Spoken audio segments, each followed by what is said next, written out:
রেখেছিলেন যে কোনো সহজ পদ্ধতি আছে যার মাধ্যমে বোঝা যাবে মুড়ি ইউরিয়া দিয়ে ভাজা না নুন দিয়ে ভাজা?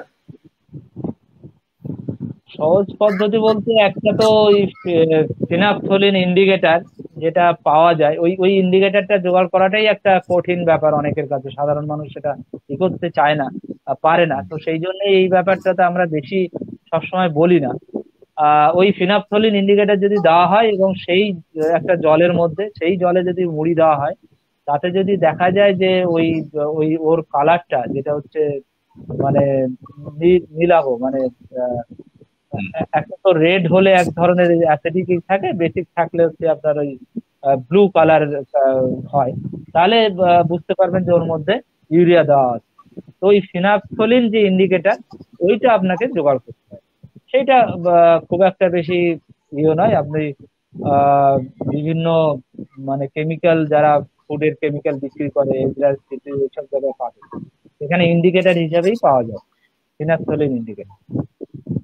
বা লিটমাস পেপার বলে একটা পাওয়া যায় যেটা খুব সস্তায়, সেইটাতেও যদি ওই মুড়িটা দিয়ে একটু গরম করেন এবং সেই জলটা যদি ওই লিটমাস পেপারে দেওয়া হয়, তাহলেও দেখবেন যে সেটা যদি ব্লু কালার হয়ে যায়, তাহলে বুঝবেন যে এটা ইউরিয়া দেওয়া।